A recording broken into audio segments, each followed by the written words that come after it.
포병 장교 알렉세이의 선택. 인트로 3인칭. 중앙아시아의 거대한 초원이 펼쳐진 카자흐스탄. 러시아와 중국이라는 두 거대한 강국 사이에 끼어있는 파트 1 어린 시절의 기억. 어린 시절 저는 국경 지역 군부대 근처에서 자랐습니다. 매일 아침 눈을 뜨면 줄지어 배치된 구형 러시아 무기들이 보였죠. 이 나라에서 한 포병 장교가 자국의 미래를 고민하고 있었습니다. 그의 이름은 알렉세이 미하일로프. 현역 포병 중령으로서 실전 경험이 풍부하고 무기체계에 해박한 그였지만 낡은 소련식 무기체계에 대한 한계를 절감하며 새로운 대안을 모색하고 있었습니다. 그리고 그 해답을 한국에서 찾게 되었습니다. 안녕하세요. 저는 카자흐스탄 육군 포병 중령 알렉세이 미하일로프입니다. D30 견인포, ES1 자주포, 카추샤 로켓 발사기. 당시에는 그것들이 우리나라를 지키는 든든한 방패라고 생각했습니다. 하지만 시간이 지날수록 의문이 들기 시작했어요. 왜 이렇게 낡아 보이는 걸까? 왜 다른 나라들은 더 현대적인 무기를 사용하는 걸까? 제 아버지는 소련군 출신 포병이었습니다. 그는 술을 마실 때마다 포병은 전쟁의 신이다라는 말을 반복하셨어요. 스탈린이 했다는 그 유명한 말이죠. 아버지의 눈에는 자부심이 가득했지만 저는 어린 마음에도 뭔가 아쉬움을 느꼈습니다. 정말 우리의 포병이 전쟁의 신다운 위력을 갖고 있는 걸까? 그 의문은 제가 군인의 길을 택하게 된 원동력이 되었습니다. 저는 우리나라의 포병이 진정한 전쟁의 신이 될 수 있도록 더 강력하고 현대적인 무기 체계를 도입해야 한다고 생각했거든요. 당시만 해도 그 해답이 머나먼 한국에서 나올 줄은 몰랐습니다. 파트 2 군인의 길. 장교가 된 후 저는 본격적으로 소련식 곡사포와 자주포를 다루게 되었습니다. ES3 아카치아, ES19 무스타-S 같은 자주포들이 주력이었죠. 처음에는 이런 무기들을 다룬다는 것에 자부심을 느꼈습니다. 하지만 실제 훈련을 거듭할수록 현실의 벽에 부딪히기 시작했어요. 가장 큰 문제는 잦은 고장이었습니다. 훈련 중에 갑자기 멈춰서는 자주포, 제대로 작동하지 않는 사격 통제 장치, 구하기 어려운 부품들. 이런 일이 반복되면서 부하들의 사기도 떨어지기 시작했습니다. 사격 속도도 느렸어요. 현대전에서 요구되는 신속한 화력 집중이 불가능했죠. 가장 답답했던 건 유지보수 체계였습니다. 부품을 구하려면 몇 달씩 기다려야 했고 매뉴얼은 여전히 러시아어로만 되어 있어 젊은 병사들이 이해하기 어려웠어요. 디지털 시대에 아직도 아날로그 방식으로 운용해야 하는 현실이 참담했습니다. 후배 장교들과 이야기할 때면 항상 이런 고민을 토로했습니다. 우리는 화력에서 이미 시대에 뒤처졌다. 이런 식으로는 현대전에서 살아남을 수 없다. 하지만 상관들은 전통적인 러시아 무기가 검증된 것이라며 제 우려를 일축했죠. 그때부터 저는 혼자서라도 다른 대안을 찾아보기 시작했습니다. 파트 3 한국산 무기와의 첫 만남. 2019년 카자흐스탄에서 열린 국제방산 전시회 KADEX에 참가했을 때의 일입니다. 러시아, 중국, 미국 등 주요국 업체들이 참가했는데 한국관에서 뭔가 특별한 것을 발견했어요. 바로 K9 자주포였습니다. 처음 본 순간 충격을 받았습니다. 외형부터가 달랐어요. 세련되고 현대적인 디자인, 그리고 무엇보다 시연에서 보여준 성능이 압도적이었습니다. 단 30초 만에 3발의 포탄을 연속으로 발사하는 모습을 보며 입을 다물 수 없었죠. 우리가 사용하는 ES19보다 2배는 빨랐습니다. 한국 업체 담당자가 설명해주는 자동화된 사격 통제 시스템, GPS 기반 정밀 사격, 그리고 무엇보다 놀라웠던 건 완전 자동화된 장전 시스템이었어요. 승무원 5명이 안전한 포탑 내부에서 모든 작업을 수행할 수 있다는 점이 혁신적이었습니다. 러시아제보다 더 빠르다. 이건 전쟁의 판도를 바꿀 수 있다. 그 순간 제 머릿속에 떠오른 생각이었습니다. 한국이라는 나라가 이렇게 뛰어난 무기를 만들 수 있다는 사실이 놀라웠어요. 6.25 전쟁의 폐허에서 일어나 이제는 세계 최고 수준의 무기를 만드는 나라가 된 것이죠. 그날 밤 숙소에서 한국의 방산업계에 대해 자료를 찾아봤습니다. K9뿐만 아니라 K2 전차, 카이 헬기, 각종 함정까지. 한국이 세계 10위권의 방산 강국이라는 걸 그때 처음 알았습니다.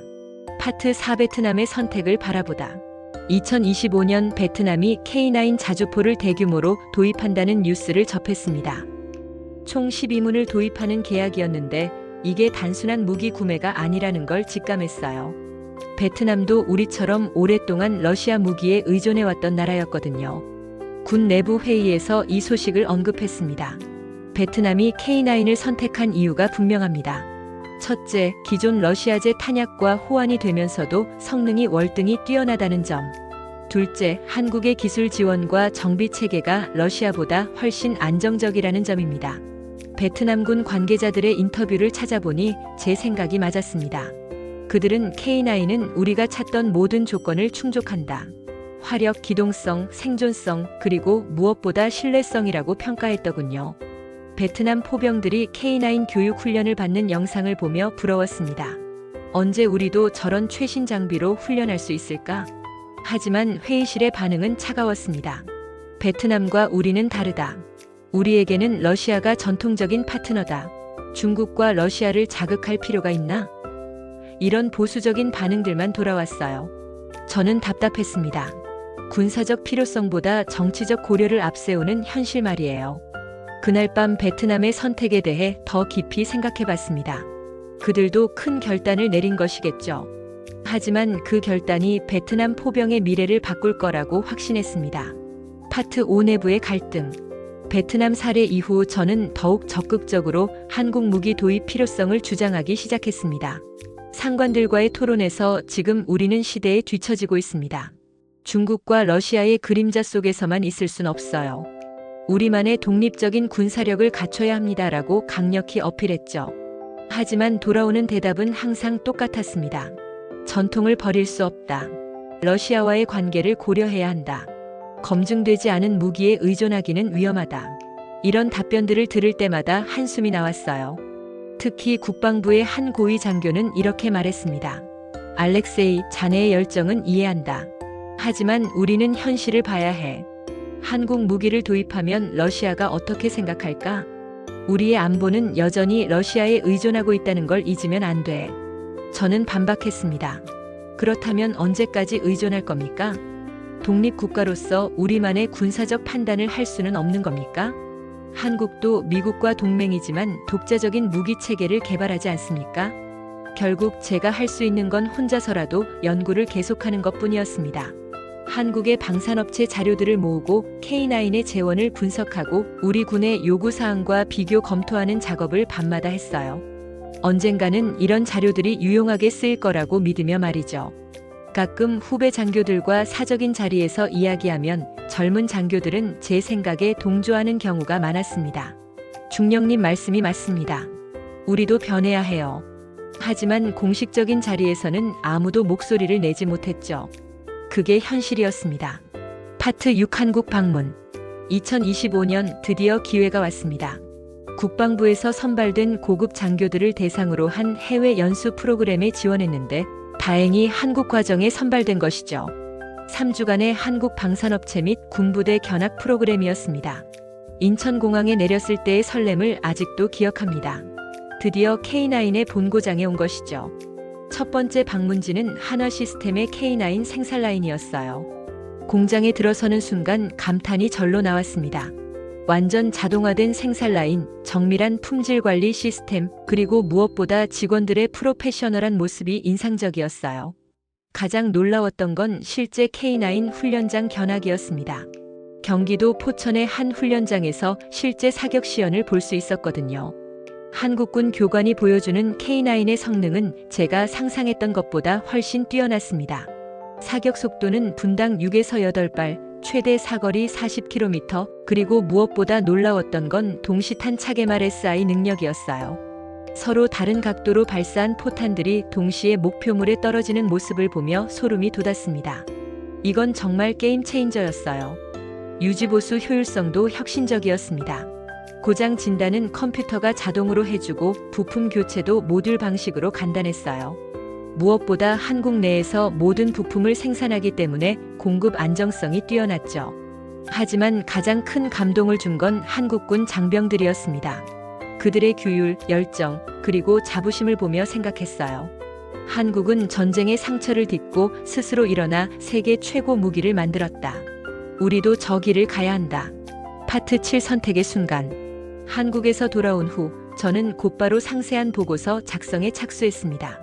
3주간 보고들은 모든 것을 종합해 카자흐스탄 포병, 현대화 방안이라는 제목의 50페이지 보고서를 만들었어요.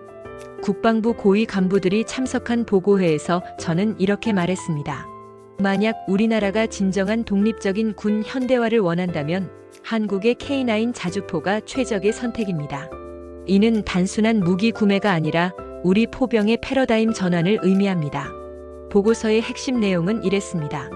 K9 도입 시 우리 포병의 화력은 3배 이상 증가하고 생존성은 5배 향상되며 유지보수 비용은 오히려 30% 절감된다는 분석이었어요.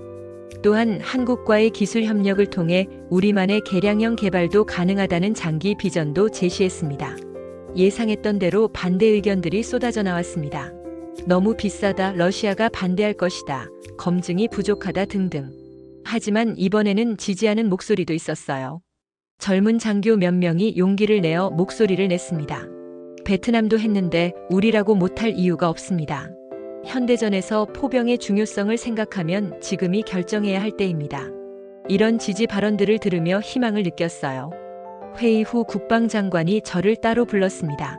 알렉세이 중령, 좋은 보고였다. 하지만 이건 단순한 군사적 결정이 아니야. 정치적, 외교적 고려사항이 많아.